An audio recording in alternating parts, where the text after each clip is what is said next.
Amados irmãos, boa noite, que a paz de Deus, que a graça do Senhor esteja enchendo o coração de cada um de nós aqui nesta noite. Será que nós estamos prontos para louvar a Deus independente da circunstância? Será que nós estamos prontos para isso? Te louvarei, não importa a circunstância, não importa a situação.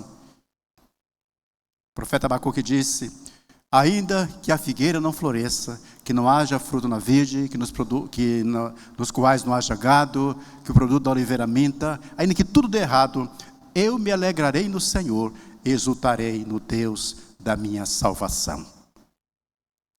Meus queridos, eu quero iniciar a mensagem desta noite colocando duas perguntas, mas eu quero primeiro orar com os irmãos. Vamos orar ao nosso Deus, vamos falar com Deus. Peça a Deus que nesse instante fale ao seu coração, que ilumine o seu entendimento para receber a palavra de Deus, para que ela seja aplicada à sua vida e você possa desfrutar dela no relacionamento íntimo com o Senhor. Vamos falar com Deus agora. Pai, nós queremos te agradecer, Senhor, porque Tu nos dás, ó Deus, nesse instante, a oportunidade de meditar na Tua palavra, Pai. Obrigado, Deus, porque por ela Tu falas ao nosso coração, Tu edificas as nossas vidas, Tu nos desperta, ó Deus, para Te servir e nos ensina, ó Deus, como viver de verdade neste mundo tão conturbado, neste mundo tão difícil. Obrigado, Pai, porque pelo Senhor nós podemos, ó Pai, realmente viver uma vida plena, uma vida em abundância. Ajuda-nos, ó Deus, nesta hora a compreender o Teu propósito, a Tua vontade, em nome de Jesus. Amém. Amém. Amém. Muito bem, nós vamos então colocar as nossas perguntas. E a primeira delas é: você é uma pessoa feliz? Se alguém encontrasse com você na rua ou em qualquer outro lugar, em casa, em qualquer lugar, e apontasse para você e perguntasse: você é feliz? Você é feliz? Qual seria a sua resposta?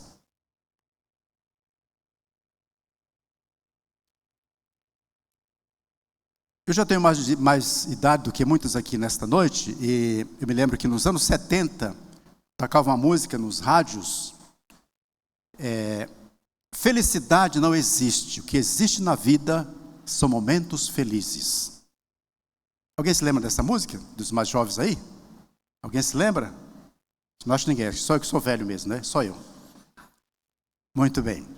Mas, meus queridos, para muitas pessoas é isso. Para muitas pessoas não existe felicidade. O que existe são momentos felizes. E aí as pessoas estão correndo atrás desses momentos felizes. Estão correndo atrás de sensações novas, de experiências novas, de coisas que lhe tragam satisfação. Não é por acaso que a indústria do entretenimento realmente arrecada milhões e milhões de dólares cada ano. Porque as pessoas pagam muito caro para ter um momento de felicidade, um momento de alegria. As pessoas, às vezes, meus irmãos, eu fico observando quando vai acontecer aí no Rio de Janeiro, aquele Rock in Rio, tem gente que vai para a fila, ou vai para o corpo local, com muitas e muitas horas de antecedência para poder conseguir um local privilegiado para poder assistir ali as bandas que vão se apresentar com aquilo que eles chamam de música, que na verdade nem música é. Nem música é.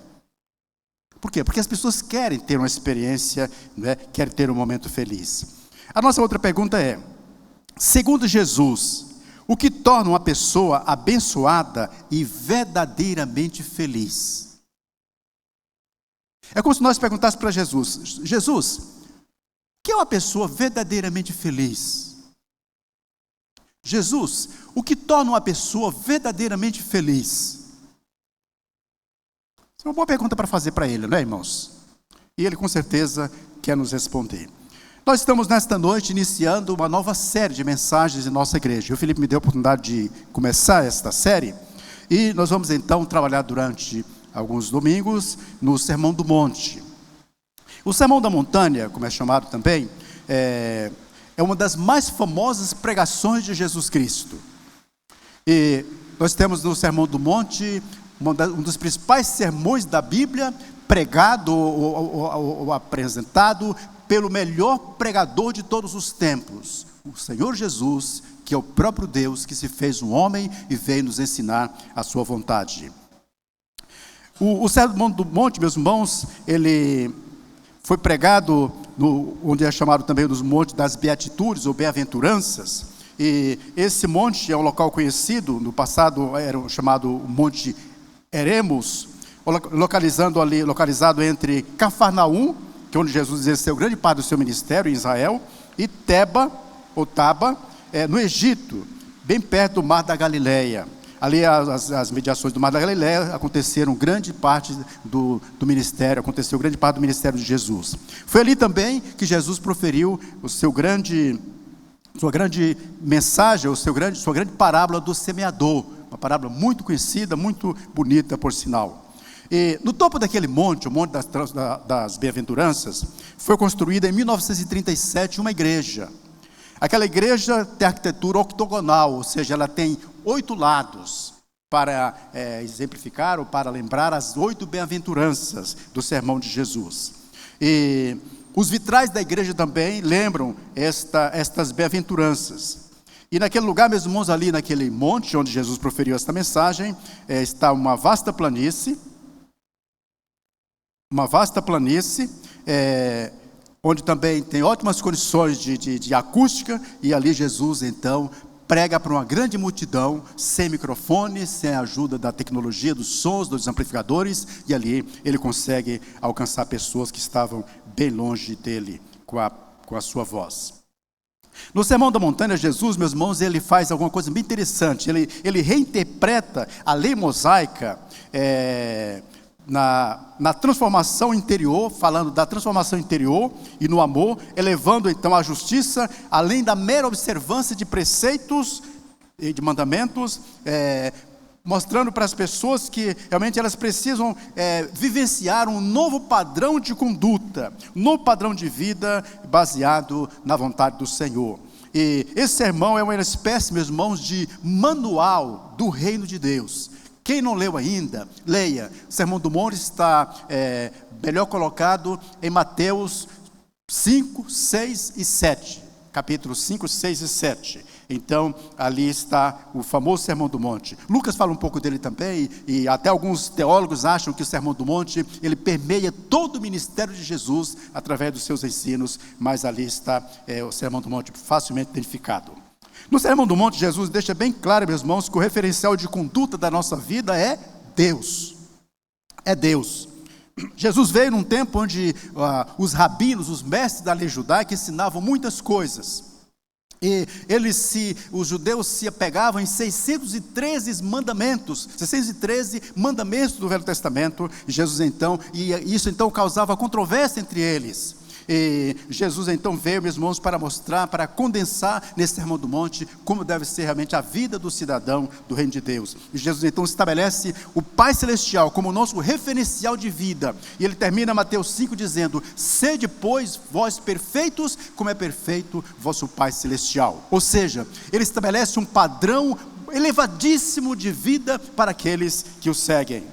John Stott, ele diz que a essência do Sermão do Monte, o Sermão da Montanha, foi o apelo de Cristo aos seus seguidores para serem diferentes dos demais. Ou seja, Jesus veio para estabelecer uma diferença nos seus seguidores dos demais homens que não o seguem. Meus queridos, ao introduzir o Sermão do Monte, Jesus então começa com as chamadas bem-aventuranças. Claro que não é só no Sermão do Monte que tem bem-aventuranças, nós vamos ter bem-aventuranças nos Salmos, tem também as bem-aventuranças no Apocalipse, que inclusive é um motivo de uma boa série também de pregações. Mas, meus queridos, ele começa então, ele introduz o Sermão do Monte com as bem-aventuranças. E a palavra bem-aventurança é a tradução da palavra grega makarios, e essa palavra poderia ser traduzida por abençoado, feliz, ou muito feliz, ou eterna felicidade que só Deus pode dar. Então, vamos pensar então na felicidade. E a chuva vem, né, meus queridos? Qual seria uma definição de felicidade? Uma definição de felicidade que eu achei bem interessante, né? Claro que não é perfeita, mas eu achei interessante. Felicidade é um estado de realização plena, de viver bem, de uma vida, de ter uma vida com propósito e virtude. não é só sentir-se bem por alguns momentos, mas viver de um jeito que faça sentido a longo prazo. Ou seja, a felicidade não é apenas momentos felizes, como diz a música antiga, não, mas uma vida que tenha sentido, que dê sentido a longo prazo. Meus irmãos, os irmãos vão concordar comigo que grande parte do nosso esforço como seres humanos é buscar felicidade, não é verdade? Grande parte. A pessoa casa para ser feliz, a pessoa estuda, trabalha para ser feliz, a pessoa tenta ganhar dinheiro para ser feliz, a pessoa se esforça muito para ser feliz. E o Blaise Pascal, um filósofo e matemático francês, ele diz o seguinte: todas as pessoas buscam a felicidade, não há exceção para isso. Sejam quais forem os meios diferentes que empreguem, todos objetivam esse alvo. A razão de alguns irem à guerra, de outros a evitarem, é o mesmo desejo em ambos, visto de perspectivas diferentes. A busca pela felicidade é o motivo de cada ação em todo ser humano. E eu quero, meus irmãos, que os irmãos entendam, através da pregação, da mensagem desta noite que Deus colocou em meu coração, é que eu quero dizer que não busque a felicidade, ou pare de buscar a felicidade. Ah, pastor, o que é isso, pastor? Todo mundo quer ser feliz? Como é que você fala isso? Mas você vai entender depois o que eu estou dizendo, tá? Então, vamos parar de buscar a felicidade. Embora, meus queridos, o coração humano sonhe com algo, enquanto não alcançamos este algo, nos alimentamos de pequenas felicidades, de pequenos momentos de felicidade. Às vezes na comida, nas compras, nos vícios baratos, né? Na prática de lazer ou hobbies, nos pequenos prazeres. Tudo se resume nisso, a busca pela própria felicidade. Esse é o grande empenho, desde o berço até o túmulo. Esse é o grande empenho do ser humano durante a sua vida. Meus amados, a verdadeira felicidade, segundo a Bíblia, não se encontra em conquistas materiais ou status, mas sim num correto relacionamento conosco mesmo, com Deus, com o próximo e com o mundo lá fora. Repito, a correta felicidade se encontra no correto relacionamento conosco mesmos, com Deus, com as outras pessoas e com o mundo lá fora. Aí está o segredo da verdadeira felicidade.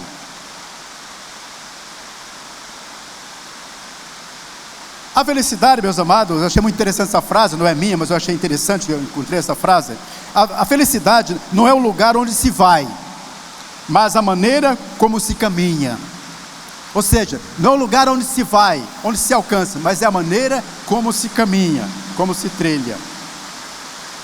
Eu quero então apresentar para os irmãos as bem-aventuranças que estão lá em Mateus, para que possamos refletir nesta noite. Diz o texto, Mateus 5, de 1 a 12. Vendo as multidões, pode colocar o texto então, Mateus, pode passar o slide, para que os irmãos possam acompanhar. Acho que já passou, né? Pode passar. Mateus 5. O texto das bem-aventuranças está aí no... Isso. Vendo as multidões, Jesus subiu ao monte e se assentou.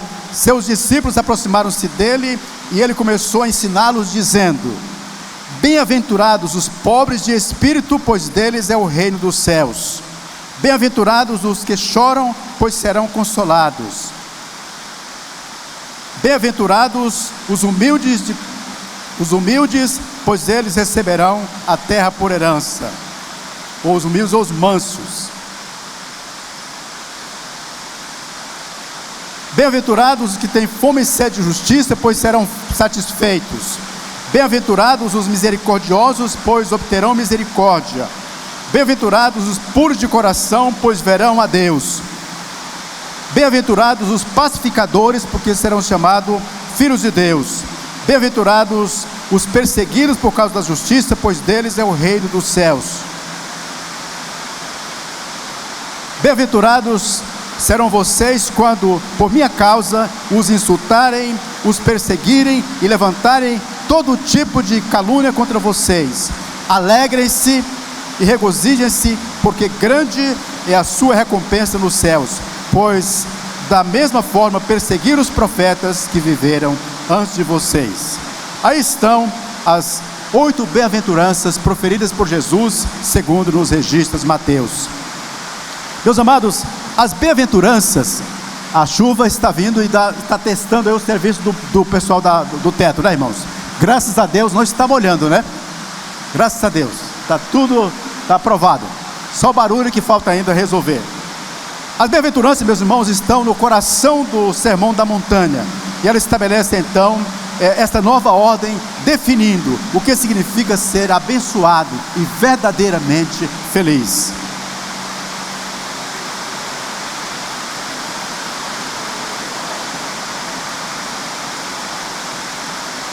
As bem-aventuranças revelam também o caráter das pessoas que pertencem ao reino de Deus, exortando-as a seguir um caráter exemplar, a viver de maneira que agrade ao Senhor. Meus amados, o padrão da felicidade apresentado por Jesus vai na contramão daquilo que nós buscamos, daquilo que nós geralmente buscamos para as nossas vidas.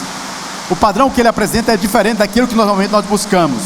Jesus ensina que a verdadeira felicidade é abraçar o que o mundo repudia e repudiar o que o mundo aplaude. Então é bem contra. O John Stott, o teólogo, o grande teólogo que é muito citado aqui pelo Felipe, o John Stott escreveu um livro chamado, o título do livro dele, que é um comentário do Sermão do Monte, chamado Contra a Cultura. Para John Stott, o Sermão do Monte, Jesus coloca que a cultura do reino é contra a cultura deste mundo, vai totalmente contra. E meus irmãos, quando nós vamos praticar a vida cristã de maneira profunda, de maneira séria, nós percebemos que ela realmente vai totalmente contra os costumes deste mundo, não é verdade? Vai totalmente contra. A vida com Deus, a vida com Jesus, vai totalmente contra os costumes deste mundo. Eu quero então, meus amados, pensar com os irmãos na felicidade segundo Jesus. A felicidade segundo Jesus, baseada aqui no Sermão do Monte. Vejamos então como viver verdadeiramente feliz segundo Jesus, o homem perfeito. Será que teve algum homem mais feliz que Jesus nessa terra? Será que teve? Será que viveu? Sim ou não? Não. Jesus viveu de maneira totalmente feliz. Por quê? Porque ele não tinha o infortúnio do pecado. Ele não viveu, meus irmãos, as imperfeições que nos tornam infelizes, que nos tornam limitados em nós mesmos. Jesus tem então para nos ensinar como ser verdadeiramente feliz. Nas bem-aventuranças, meus amados, nós encontramos então 8 características das pessoas verdadeiramente felizes. Cada bem-aventurança, daquelas que nós vemos aí em Mateus, elas têm 2 partes. Ela consiste em 2 partes: uma condição e um resultado.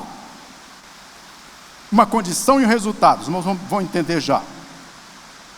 Vejam aí, duas partes: a condição e o resultado. Aqui na primeira bem-aventurança, condição: bem-aventurados, os pobres de espírito, os humildes. Resultado: porque deles é o reino dos céus. Então, a condição de ser feliz, dos felizes, porque deles, o resultado porque deles é o reino dos céus. O que é ser pobre de espírito, que é a primeira bem-aventurança? Não é aqui, meus irmãos, não está falando de pobreza material, de bens. Não é também pobreza de autoestima, pobreza de imagem pessoal negativa. Não é isso que ele está falando.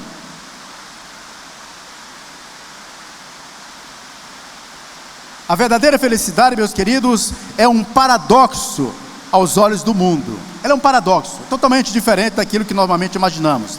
Jesus diz que feliz é humilde de espírito, e não a pessoa autossuficiente, a pessoa arrogante ou soberba. Para o mundo, os soberbos se acham felizes, mas Jesus diz que os felizes são os humildes. Não são os arrogantes do topo da sua justiça própria, que são felizes, mas os humildes que reconhecem seu pecado, sua falência espiritual e são totalmente carentes e dependentes de Deus. Então, são aquelas pessoas que se humilham na presença de Deus, que são os verdadeiramente felizes. João Calvino disse, está aí na tela: só aquele que em si mesmo foi reduzido a nada e repousa na misericórdia de Deus é pobre de espírito. E Spurgeon vai dizer que a maneira de subir ao reino é descer em nós mesmos. Eu li uma frase uma vez que eu nunca esqueci. Alguém disse que, aliás, essa frase foi colocada por William Barclay. William Barclay, um comentarista alemão, ele escreveu um comentário do Novo Testamento, e eu tenho até alguns exemplares lá estão agora na casa do Felipe, meus livros não estão lá em casa, mas ele escreveu uma série de comentários, estão traduzidos para o espanhol, e ele diz que a porta do céu é tão baixa que para entrar nós temos que nos curvar, temos que nos baixar, para dizer que somente os humildes chegam ao céu, somente aqueles que se humilham chegam ao céu. E nos ensinos de Jesus, isso, meus queridos, fica muito claro para todos nós. E aí o apóstolo Pedro dizendo, ele diz: portanto, humilhe-se sob ou debaixo da poderosa mão de Deus, ou do grande poder de Deus, e no tempo certo ele vos exaltará. Entregue-lhe todas as suas ansiedades, pois ele cuidará de vocês. 1 Pedro 5, 6 e 7. Só os pobres, humildes de espírito, podem entrar no reino dos céus. Meus queridos, quando Jesus proferiu a parábola do fariseu e do publicano, Jesus vai nos mostrar que o publicano, o fariseu orou e se encheu de si mesmo, e se elogiou, e se arrogou muito as suas qualidades, suas virtudes, e disse: eu não sou nem como esse publicano, eu dou o dízimo de tudo quanto ganho, eu jejuo 2 vezes por semana, eu faço isso, faço aquilo, e eu não sou como esse publicano. E Jesus disse que o publicano, porém, estando de pé ao longe, nem ainda queria levantar os olhos ao céu, mas batia no peito dizendo: ó Deus, tem misericórdia de mim, pecador. Digo-vos, Jesus diz, digo-vos que este desceu justificado para a sua casa, e não aquele, porque qualquer que a si mesmo se exalta, será humilhado, e qualquer que a si mesmo se humilha, será exaltado. Meus amados, o publicano nos mostra como realmente devemos nos humilhar na presença de Deus, clamar pela misericórdia de Deus. Meus irmãos, a pessoa que não se prostra diante de Deus e não clama pela misericórdia de Deus, ele nunca terá parte do reino dos céus, porque somente os arrependidos dos seus pecados poderão chegar na presença de Deus. É preciso reconhecer os pecados. A segunda bem-aventurança, meus queridos, nos mostra: bem-aventurados os que choram, pois serão consolados. Meus irmãos, essa bem-aventurança, então, ela contém o maior paradoxo, podemos dizer assim, destas bem-aventuranças. Jesus está dizendo, poderíamos traduzir assim: felizes os infelizes. Como é que é feliz uma pessoa infeliz? Ou felizes os tristes. Como é que é feliz uma pessoa triste? Meus amados, porque realmente a felicidade descrita por Jesus, ela é totalmente diferente do padrão deste mundo. Quando Pedro, meus amados irmãos, negou Jesus, o texto diz que Pedro, saindo dali, chorou amargamente. O galo cantou, Pedro então lembrou-se das palavras de Jesus, ele sai e chora amargamente por ter negado Jesus. Sabe qual a diferença entre Pedro e Judas? Sabe qual a diferença? Judas foi e se enforcou. Pedro, ele se arrependeu, ele se quebrantou na presença do Senhor. E mostra depois lá em João 20, que Jesus então restaura Pedro, dizendo: Pedro, tu me amas? Jesus pergunta para Pedro quantas vezes, se lembram? Quantas vezes? 3 vezes. Quantas vezes Pedro já havia negado Jesus? 3 vezes. Então Jesus restaura Pedro, dizendo: então pastoreia as minhas ovelhas. Jesus restaura o apóstolo Pedro. Meus amados, o termo chorar nesse versículo refere-se à profunda tristeza e arrependimento por causa do pecado.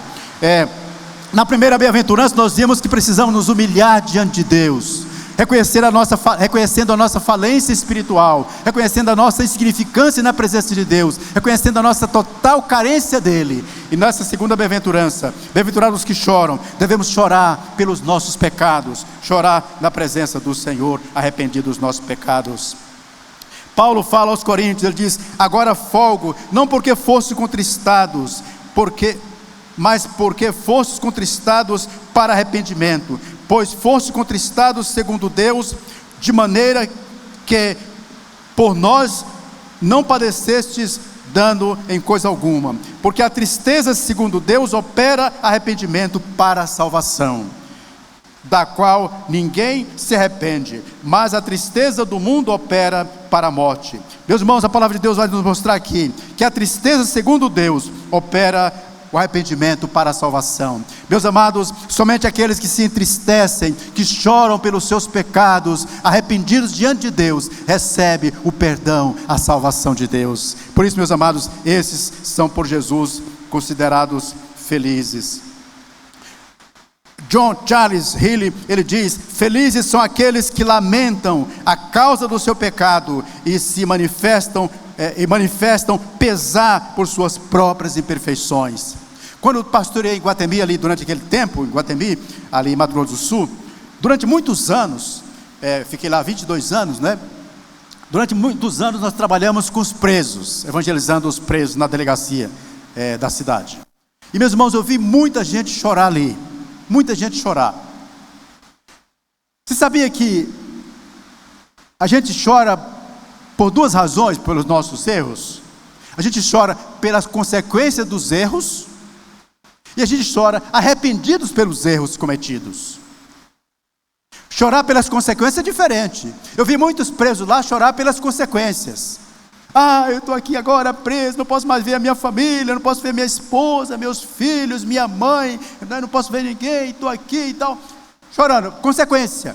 Agora, chorar arrependidos não são todos. Arrependido pelo pecado, pelo erro cometido, por ter cometido um crime, por ter matado alguém, por ter roubado, por ter traficado drogas. É diferente. Meus irmãos, o choro que Jesus está falando aqui, nessa bem-aventurança, é o choro de arrependimento. É o choro, meus irmãos, buscando o perdão do Senhor.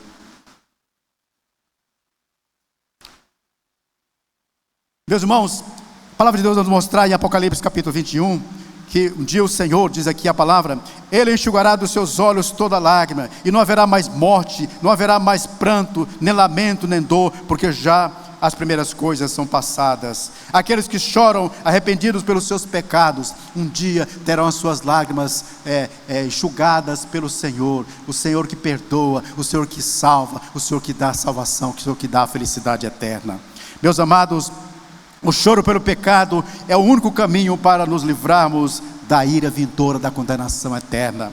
Meus irmãos, o choro pelo pecado é o melhor uso que podemos fazer das nossas lágrimas. Meus queridos, o choro pelo pecado produz alegria verdadeira. O choro pelo pecado é o caminho da verdadeira felicidade. Então é preciso chorar pelos nossos pecados. E aqui eu posso colocar uma pergunta: qual foi a última vez que você derramou suas lágrimas, que você chorou na presença de Deus por causa dos seus pecados? Tem uma outra pergunta: você já chorou pelos seus pecados? Você já chorou por causa dos seus pecados na presença de Deus? Qual foi a última vez que você chorou diante de Deus pelos seus pecados?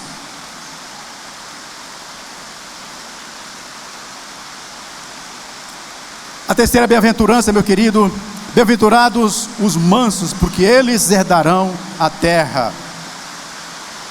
Meus queridos, o que significa ser manso? Significa ser manso. A mansidão, meus irmãos, bíblica é o poder sob controle. É o poder sob controle. Manso é aquele que tem a força tem a sua força sob controle. Ele tem domínio próprio. É quando alguém tem força, mas decide usá-la com gentileza, paciência e submissão à vontade de Deus. A mansidão é sobre como eu trato os outros. Mansidão. Irmãos, eu realmente reconheço que nem sempre eu sou manso, nem sempre eu tenho a calma que eu gostaria de ter, nem sempre eu tenho a paciência que eu gostaria de ter. Mansidão não é coisa natural, meus irmãos. Não é coisa natural, não é coisa que a gente produza. As esposas sabem que os maridos nem sempre são mansos. Os maridos sabem que nem sempre as esposas são mansas. Quero dizer para os irmãos, mansidão, meus irmãos, não é obra que nós produzimos, não. mansidão é fruto do Espírito. Paulo escrevendo aos Gálatas diz: mas o fruto do Espírito é alegria, paz, longanimidade, mansidão. Fruto do Espírito, é o Espírito de Deus que produz, não somos nós, é o Espírito de Deus que produz. E Jesus então diz: felizes os mansos, porque eles herdarão a terra. Me lembro quando eu era garoto, tinha na nossa cidade, a nossa pequena cidade, Mira Norte, onde eu fui criado, tinha uma família, e naquela família tinha um policial, era o Cabo Aguiar, nome dele, Cabo Aguiar.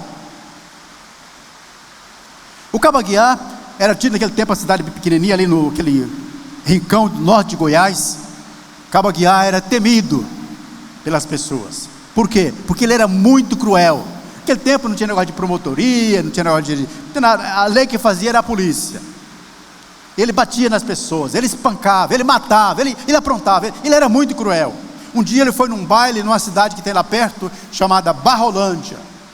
Barrolândia, fica a 40 quilômetros de Mira Norte.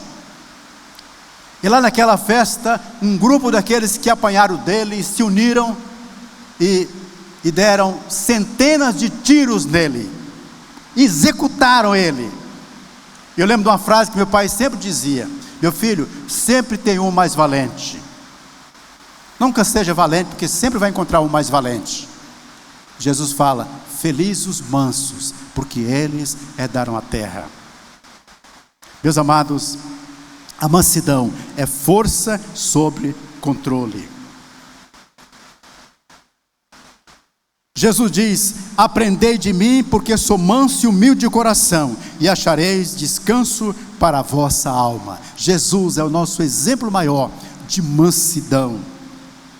O apóstolo Pedro, falando de Jesus, ele diz: quando insultado não revidava, quando sofria não fazia ameaças, mas entregava-se àquele que julga com justiça. Jesus, o nosso maior exemplo de mansidão, meus queridos. O salmista no Salmo 37 diz: os mansos herdarão a terra e se deletarão na abundância de paz, e terão muito prazer, e terão muita paz na presença do Senhor. Os mansos conquistam a terra não pelas armas. O mundo, meus irmãos, está realmente, desde que o mundo é mundo, desde que o homem pecou, o mundo vive em guerras, os homens vivem em guerra. Mas, meus irmãos, os mansos conquistam a terra, não pelas armas, mas pela força da mansidão. Pela força da mansidão. Uma frase que um dia eu li e nunca esqueci, e eu coloco aqui para os irmãos nesta noite: é melhor ter paz do que ter razão. É melhor ter paz do que ter razão. Às vezes a gente briga por causa da nossa razão, mas depois vai perceber que não adiantou nada aquela briga, porque o outro não vai reconhecer a sua razão. Adiantou alguma coisa? Adiantou nada. Então é melhor ter paz do que ter razão, e é melhor muitas vezes ficar calado. O mundo, meus queridos, o mundo hoje, meus irmãos, pertence aos arrogantes, aos valentões, aos fortes, mas o Senhor Jesus diz que a terra, por fim, será dos mansos. O mundo tem o mundo dos arrogantes, tem o mundo dos violentos, dos bravões. O manso tem a terra não apenas como a sua morada, casa de inverno, mas tem no céu uma mansão permanente, eterna, casa feita não por mãos, eterna nos céus. Meus amados, Jesus diz, a palavra de Deus nos diz que nós temos uma casa eterna nos céus, preparada para aqueles que temem ao Senhor, para aqueles que são mansos de coração. A nossa quarta bem-aventurança é: bem-aventurados os que têm fome e sede de justiça, porque serão fartos, diz a palavra do Senhor. O que é ter fome e sede de justiça? É buscar intensamente para si e para os outros o que é justo diante de Deus. O que é justo diante de Deus. O Senhor Jesus, no Sermão do Monte, ele diz, Mateus 6: mas buscai primeiro o reino de Deus e a sua justiça, e todas as demais coisas vos serão acrescentadas. Paulo, meus irmãos, ele coloca em Filipenses 4, até não coloquei na mensagem, mas veio à mente agora, um filtro, ele coloca um filtro muito interessante. Em Filipenses 4, ele diz o seguinte: quanto ao mais, irmãos, Filipenses 4:8, tudo que é verdadeiro, tudo que é amável, tudo que é justo, tudo que é de boa fama, se algum louvor há, se algum louvor existe, nisso ocupe o vosso coração. Então, meus amados, Deus nos estabelece um referencial, um filtro de como realmente nós podemos viver uma vida melhor, uma vida de paz, uma vida de paz na presença do Senhor.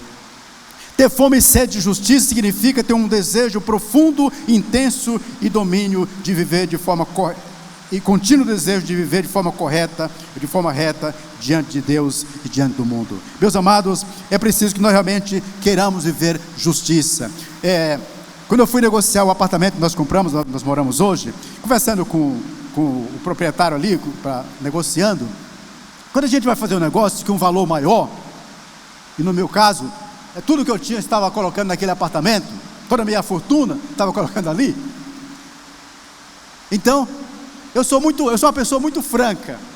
Eu conversava com o senhor ali e tal, e começamos a fazer amizade, tive algumas conversas com ele, e eu disse uma hora para ele, eu disse o seguinte: olha, a vida seria muito mais fácil para todo mundo, se cada um pensasse no bem do outro, não é verdade? Isso nos negócios, isso no casamento, isso no trabalho, em todas as áreas. Tem até uma história interessante, vou contar essa história rapidinho.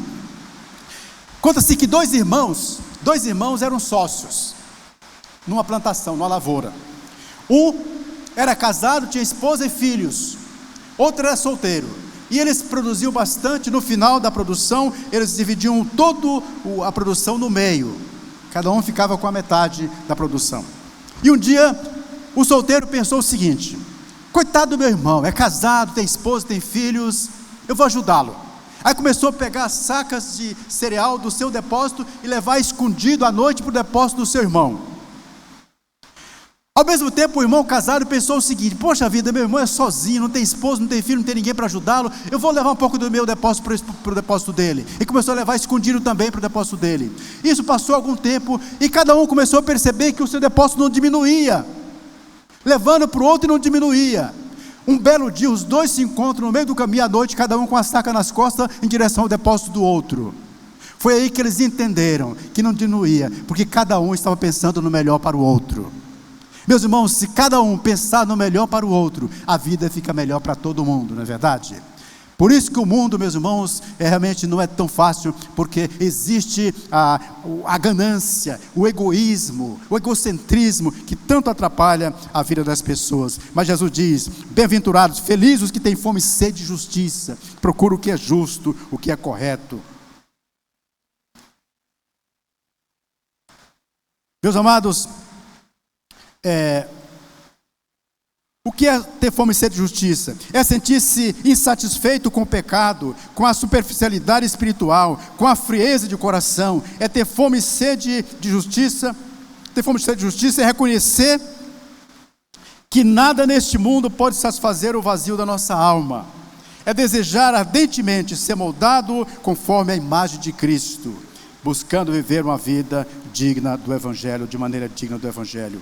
Meus amados, fome e sede de justiça fala do nosso desejo profundo de ser transformado, de viver segundo o caráter de Deus. E aqui já dá para a gente afirmar: não busque ser feliz, busque ser correto. Busque ser correto.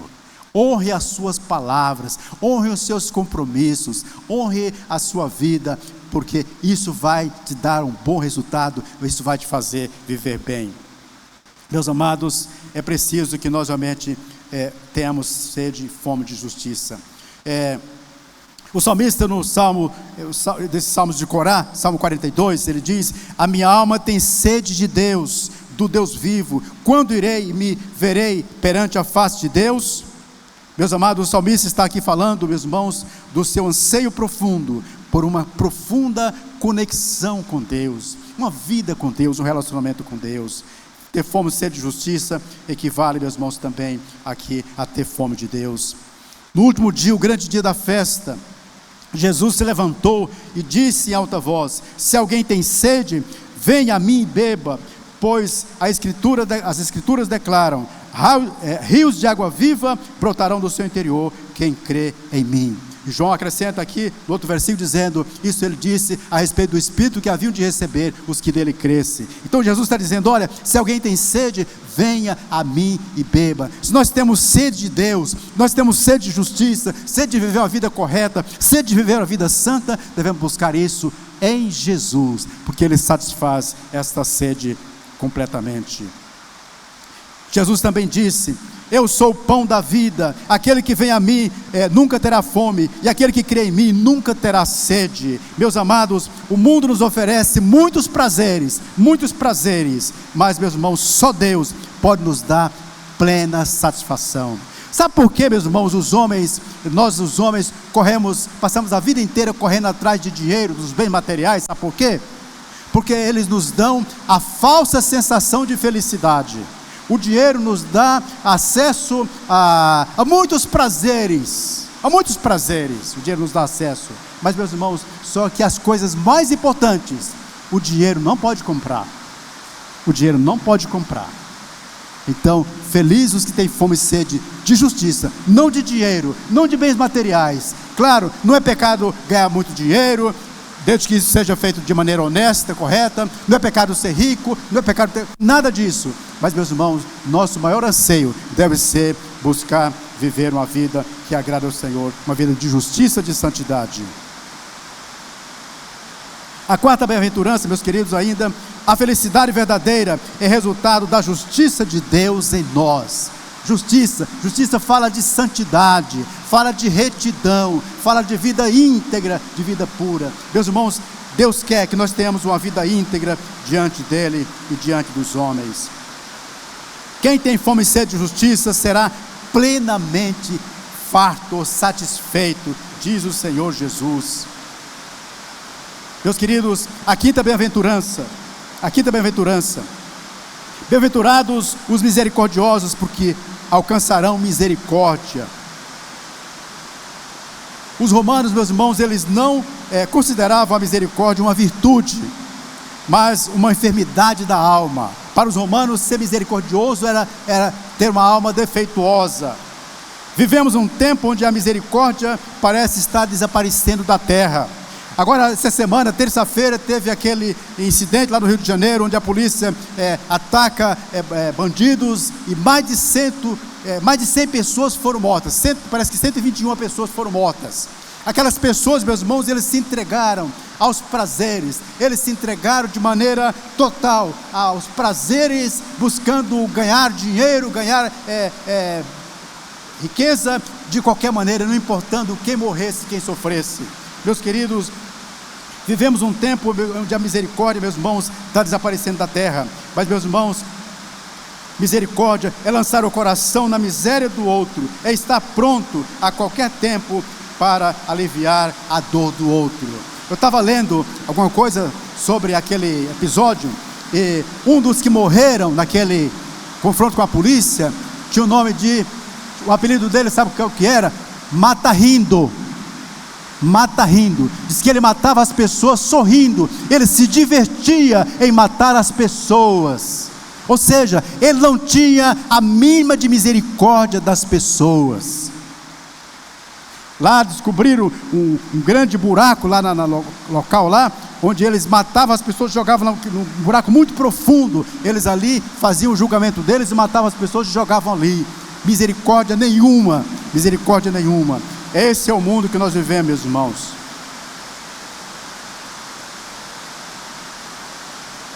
Misericórdia é a capacidade de entrar em outra pessoa, até que possamos ver com os seus olhos, pensar com a sua mente e sentir com o seu coração. Como disse alguém, misericórdia é colocar o coração na miséria do outro, é colocar-se no lugar do outro, é empatia.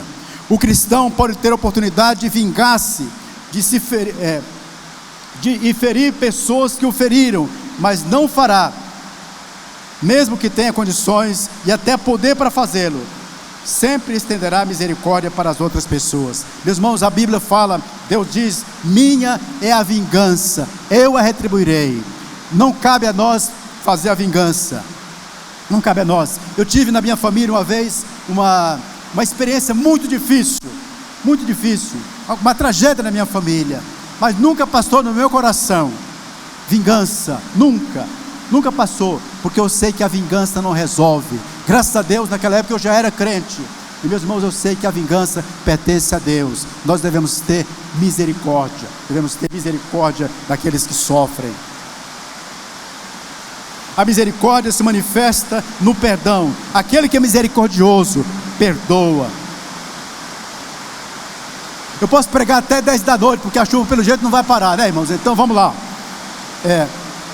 Diz o escritor aos Hebreus: não negligencieis igualmente a prática do bem e a mútua cooperação, pois com tais sacrifícios Deus se compraz. Não desprezeis igualmente a prática do bem.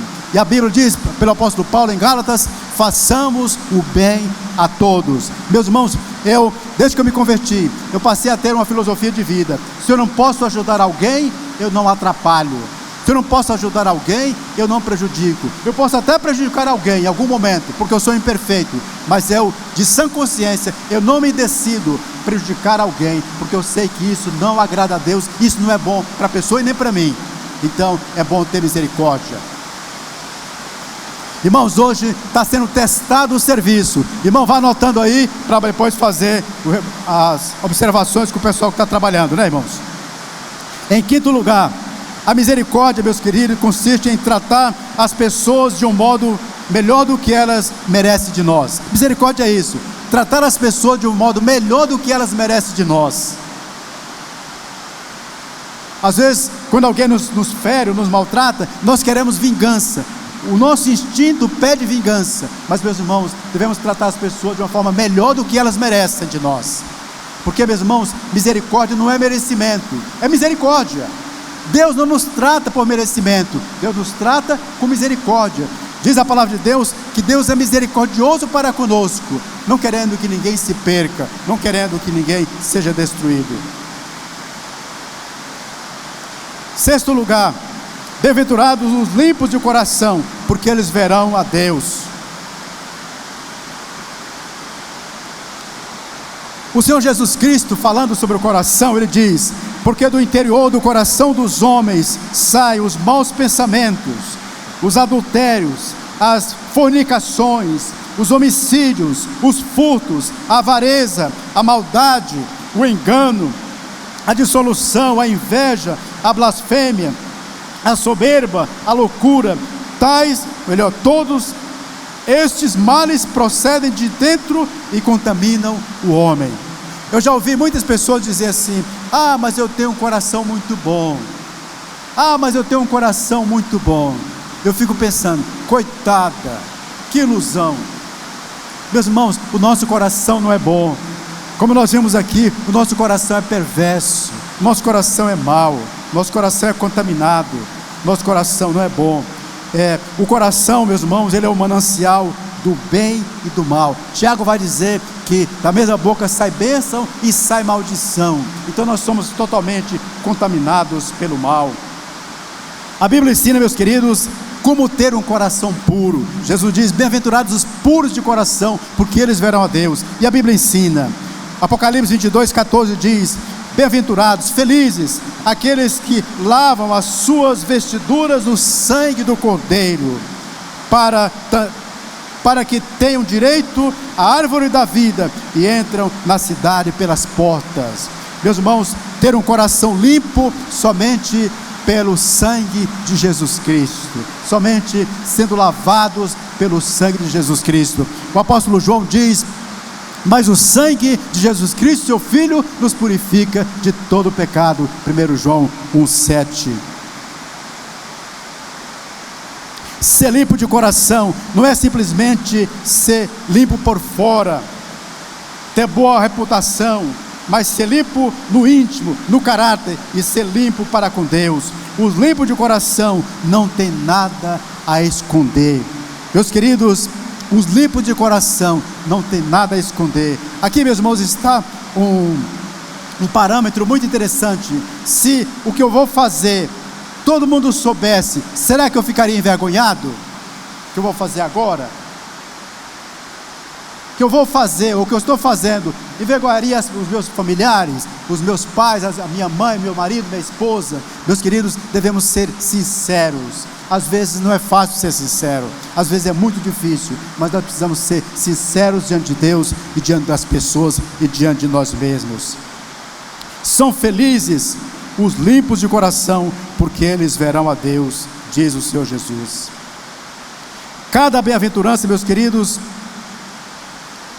agora em sétimo lugar, cada bem-aventurança então tem essas duas partes, a condição e o resultado. Agora em sétimo lugar, bem-aventurados os pacificadores, porque eles serão chamados filhos de Deus. De onde vêm as guerras, diz Tiago? De onde vêm as guerras e pelejas entre vós? Porventura não vem disto, a saber, dos vossos deleites, que nos vossos membros guerreiam, cobiçais e nada tendes, matais e sois invejosos, e nada podeis alcançar, combateis e guerreais, e nada tendes, porque não pedis. Veja, meus queridos, a palavra de Deus mostrando que as nossas guerras vêm de nós mesmos.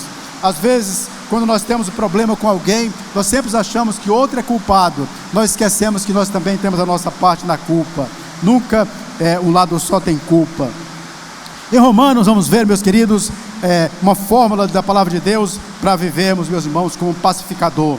Aí Romanos 12, e ele diz, veja, acompanhe comigo o texto: abençoe aqueles que vos perseguem, abençoe e não amaldiçoe. É totalmente contra o nosso instinto humano, é totalmente contra os costumes deste mundo, totalmente contra. Abençoe os que vos perseguem, abençoe e não amaldiçoe. Alegre os que se alegrem, chore com os que choram. Tenham a mesma atitude para com os outros, não sejam orgulhosos, mas estejam dispostos a associar-se a pessoas de posição inferior. Não sejam sábios aos seus próprios olhos. Não retribuam mal por mal, procurem fazer o que é certo aos olhos de todos, façam todo o possível para viver em paz com todos os homens. Aí continua o apóstolo Paulo nessa regra para ser um pacificador. Amados, não procure vingar-se, mas deixe com Deus a ira, pois está escrito: minha vingança, eu a retribuirei, diz o Senhor. Pelo contrário, se teu inimigo tiver fome, dá-lhe de comer, se tiver sede, dá-lhe de beber. Ao fazer isto, amontoará brasas vivas sobre a cabeça dele. Não te deixes que o mal o vença, mas vençam o mal com o bem. Meus irmãos, a receita para ser um pacificador. Lendo esse texto aqui, meus irmãos, nós temos então muitas orientações preciosas para vivermos bons relacionamentos, no trabalho, em casa, enfim, em todos os lugares. Diz ainda a palavra de Deus: afaste-se do mal e faça o bem, busque a paz e busque a paz com perseverança. Somente será um pacificador aquele que coloca Jesus, o príncipe da paz, dentro de si, dentro do seu coração, pois só há paz neles, onde ele reina. Um pacificador será chamado filho de Deus.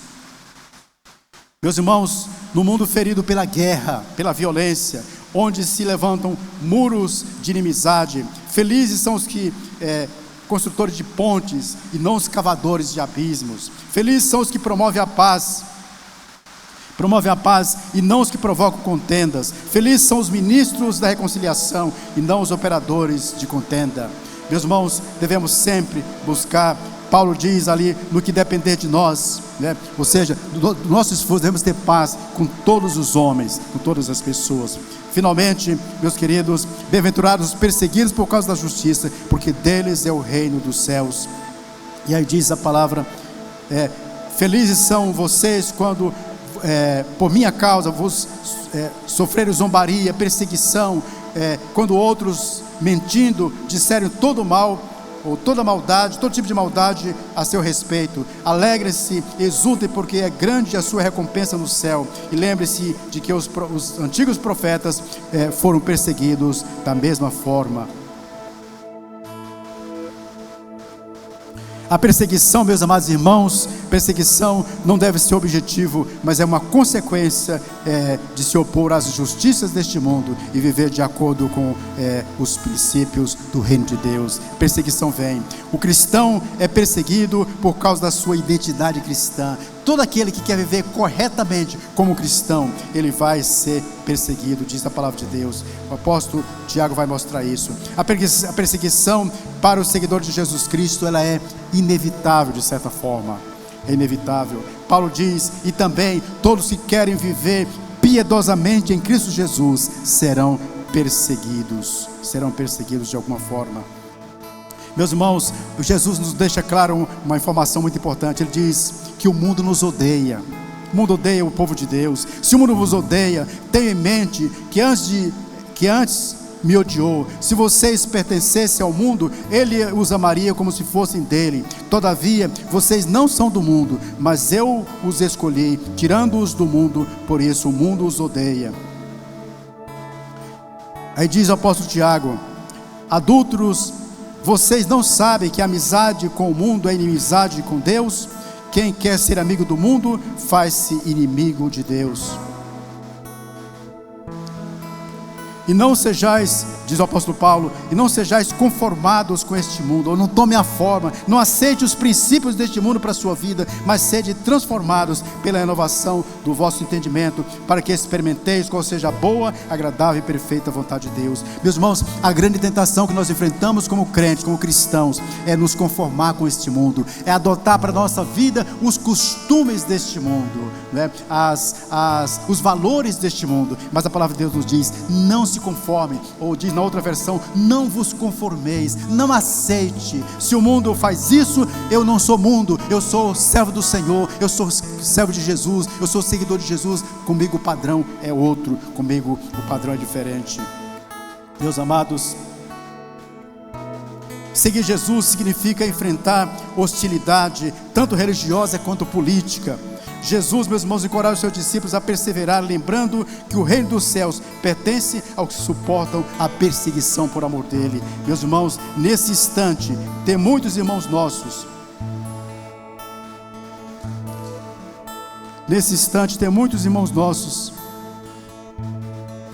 Sendo perseguidos por causa da sua fé. Muitos irmãos nossos sendo mortos por causa da sua fé.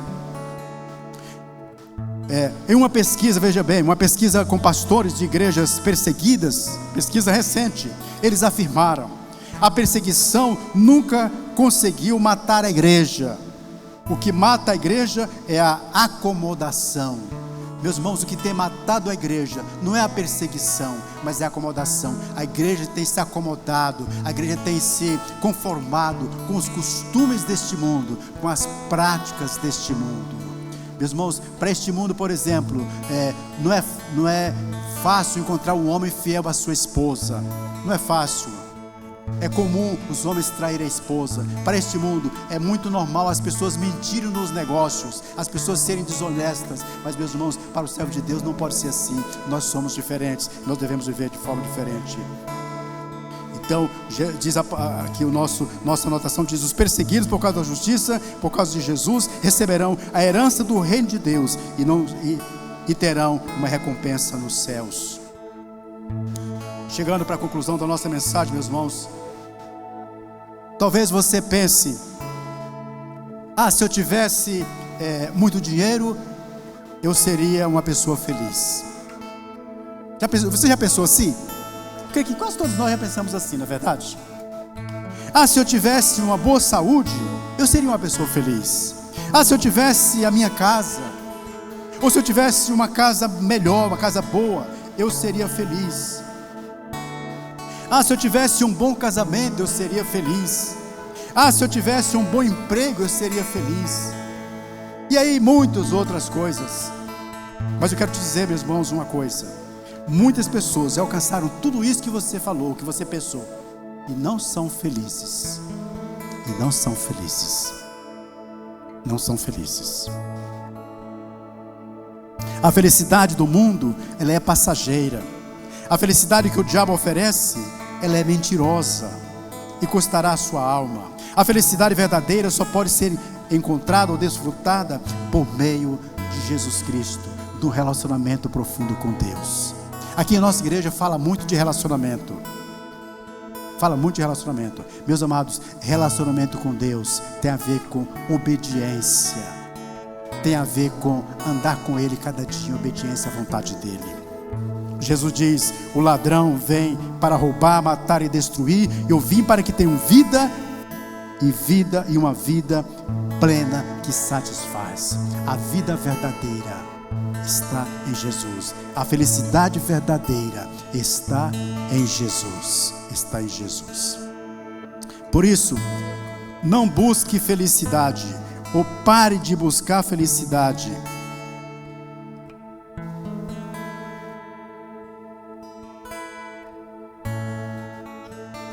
Pare de buscar felicidade. Pare, desista de buscar viver feliz neste mundo. Este mundo, meus queridos, neste mundo não há nada que possa nos fazer feliz. Nada. Tudo será insuficiente. A nossa felicidade está em uma pessoa, em Jesus Cristo. O ladrão vem para roubar, matar e destruir. Eu vim para que tenham vida, e vida que satisfaz. Vida verdadeiramente feliz. Vida verdadeiramente feliz. Nós poderíamos aqui citar muitos exemplos de pessoas que encontraram essa vida feliz em Jesus. O salmista no Salmo 31, ele diz: bem-aventurado ou feliz aquele cuja transgressão é perdoada e cujo pecado é coberto, é apagado. A felicidade verdadeira está em receber o perdão no relacionamento íntimo e profundo com o Senhor. Ser cristão, diz Billy Graham, é ter um passado perdoado, um presente abençoado e um futuro garantido. Isso traz a verdadeira felicidade. Ter um passado perdoado, um presente abençoado e um futuro garantido. Eu tenho uma saúde frágil, muitos irmãos já sabem disso. Eu sei que muitas vezes eu fico pensando, eu acho que eu não vou demorar muito a morrer. Mas, meus irmãos, uma coisa me tranquiliza, é saber que eu não tenho medo da morte, que vou estar com o Senhor. Vou estar com Ele. E isto é ser feliz de verdade. Porque esse mundo vai passar. Muitas pessoas que não têm diabetes, nem problema cardíaco, vão morrer também. Vão morrer também, igual eu. Vão morrer também. Eu também vou morrer. Mas, meus irmãos, estar com Jesus, como diz o apóstolo Paulo, é incomparavelmente melhor. Diz o salmista, Salmo 16: tu me mostras o caminho que leva à vida. Diz o salmista: tu me mostras o caminho que leva à vida. A tua presença me enche de alegria e me traz felicidade para sempre. Estar na presença de Deus, estar em relacionamento íntimo com Deus, estar em obediência a Deus, estar perdoado por Deus, nos traz felicidade eterna, felicidade para sempre. Para refletir e praticar, você ainda está em busca da felicidade nas coisas deste mundo? Talvez você tenha buscado felicidade nos vícios. Eu busco momento de prazer e felicidade no cigarro, na bebida, no sexo. Eu busco a felicidade nas coisas desta vida. E aqui eu coloco essa pergunta: você ainda está em busca de felicidade nas coisas desta vida? Se você está fazendo isso, desista, porque você não vai encontrar. Você não vai encontrar. Não vai encontrar felicidade. Vai trazer só problema, só frustração, só desilusão, só decepção. A felicidade verdadeira está somente em uma vida com Jesus. Uma vida com Jesus. Terceiro lugar, você já recebeu Jesus como teu Salvador pessoal e está vivendo com Ele? Se você não recebeu, receba Jesus no teu coração, porque Ele, aquele mestre da felicidade, aquele que ensinou verdadeiramente, aquele que ensina aqui nas bem-aventuranças verdadeiramente como ser feliz, Ele pode te fazer verdadeiramente feliz, agora, amanhã e eternamente feliz. Eternamente feliz. Sparford, o escritor desse hino, pode colocar a letra do hino, por favor? Ele perdeu no naufrágio 3 filhas. 3 filhas no naufrágio. Perdeu 3 filhas no naufrágio. E dali a algum tempo, ele perdeu parte da sua fortuna no incêndio. Perdeu muito no incêndio. Mas ele sentou-se certo dia, depois de tudo isso, e ele começou a escrever: se paz a mais doce me deres gozar, se dor a mais forte sofrer, ou seja o que for, tu me fazes saber que feliz com Jesus sempre sou. Vamos cantar? Se paz a mais doce me deres gozar, Lá maior? Lá mais forte sofrer, ou seja o que for, tu me fazes saber que feliz com Jesus sempre sou. Sou feliz com Jesus, sou feliz com Jesus, meu Senhor. Então vai em dó maior, dó maior. Ah, você colocou esse negócio ali, né? Estava errado? Isso, dó maior, vai para. Embora me assalte o cruel Satanás e ataque com vis tentações, com certo eu estou, apesar de aflições, que feliz eu serei com Jesus. Sou feliz com Jesus, sou feliz com Jesus, meu Senhor. A terceira estrofe diz: meu triste pecado por meu Salvador foi pago de um modo cabal. Valeu-me o Senhor, ou merecesse igual. Sou feliz, graças dou a Jesus. Pode passar a próxima? Vamos cantar? A vinda eu anseio do meu Salvador, em breve virá me levar ao céu onde vou para sempre morar, corremidos na luz do Senhor. Sou feliz com Jesus, sou feliz com Jesus, meu Senhor. Meu querido, minha querida, vamos parar de buscar felicidade nas coisas deste mundo. Vamos buscar felicidade em Jesus, porque Ele é a fonte, Ele é a origem, Ele é a razão da verdadeira felicidade. Só em Jesus nós podemos ter verdadeira felicidade. Amém? Vamos orar. Pai, obrigado, Senhor Deus, porque, ó Deus, Tu sabes que vivemos num mundo difícil, num mundo que é um vale de lágrimas, num mundo que é cheio de sofrimento, de infortúnios, de tristezas, de decepções, de tantas frustrações.